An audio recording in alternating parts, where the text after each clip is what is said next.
당신의 팔이 팔팔해지는 시간. 안녕하세요. 바른사랑병원 팔꿈치 클리닉 문홍교 원장입니다. 테니스 엘보 치료를 했는데도 잘 낫지 않는다.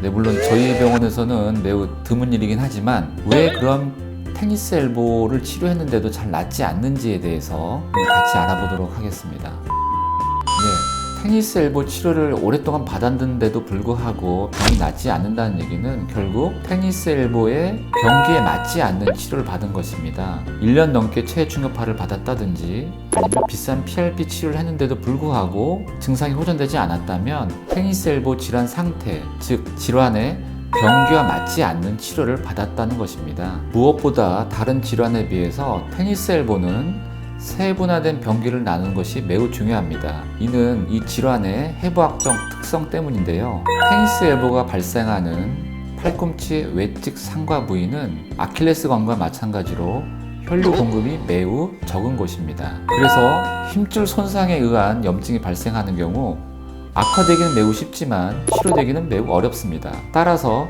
힘줄의 손상된 상태를 보다 세부적으로 나누지 않는다면 불필요한 치료로 시간과 비용적 손해만 초래하게 됩니다. 영상의학 학회에 보고된 MRI 분류법에 저의 임상 경험을 더해서 4단계로 나누는데 지금 보시는 세분화된 문 그레이드를 통해서 상태에 가장 알맞는 치료 시행으로 높은 완치율을 이어가고 있습니다. 1단계를 보시면은 대략적인 전체적인 힘줄의 연속성은 유지가 되지만 특히 힘줄과 뼈가 만나는 접합 부분에서 곡소적으로 변색이 된 것을 알 수 있습니다.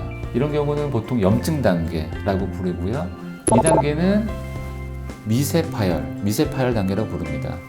1단계에 비해서 하얗게 변색된 부분이 점점 더 커지고 더 선명하게 보이게 되고 3단계는 부분 파열이라고 보통 얘기합니다. 하얗게 변성된 부분이 좀 더 넓어지면서 더 선명하게 보이고 하지만 아직까지도 비연속성은 있지만 완전한 파열이 이어지지는 않은 단계입니다. 마지막 단계는 완전 파열이라고 하는데 힘줄이 뼈에 붙어있는 부분이 거의 완전히 박리가 되면서 괴사된 조직으로 대체되는 상태입니다. 그래서 심한 통증과 기능장애를 초래하게 됩니다. 모든 환자한테 일괄적으로 적용할 수는 없지만 보통 1단계에서는 일반적인 약물 치료와 체외 충격파 등을 이용하는 재활 물리 치료가 있을 것이고 2단계에서는 보통 PRP 치료나 아니면은 포롤로 주사를 통한 힘줄 증식 치료를 시도해 볼 수가 있겠습니다.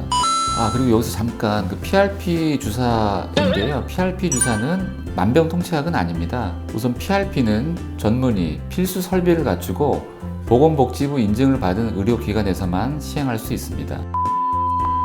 이런 1단계, 2단계를 넘어서서 3단계까지 진행된 부분 파열의 경우에는 이런 충격파나 PRP의 효과가 없는 경우가 많이 있습니다. 그래서 1, 2, 3단계에서 잘 낫지 않는 환자들을 어떻게 치료할 것인가. 그래서 제가 도입한 방법이 미세건 유리수라고 하는 방법이고요. 수술과의 차이점은 수술적 치료는 이미 말기 손상, 즉 4단계에서 손상돼서 괴사된 조직을 제거해 주는 것입니다. 그러면 힘줄 주변의 환경이 개선이 되고 그 이후에 장기간에 걸쳐서 힘줄이 재생이 일어나게 되는 것입니다. 하지만 미세건 유리술은 아직은 부분 파열인 단계 그리고 심각한 통증이 아닐 때 아직 다 손상되지 않은 힘줄을 살려보고자 하는 방법입니다. 결국 처음으로 돌아가면 테니스 엘보가 발생하는 이유는 손상된 힘줄이 혈류 부족으로 재생이 되지 않는 것이기 때문에 그렇다면 손상되는 힘줄에 혈류 공급을 늘려주자 그런 아이디어를 착안한 것이고요. 그럼 이제 미세건 유리 시술을 실제 수술실에서 어떤 세팅하에서 진행하는지 설명을 드리도록 하겠습니다.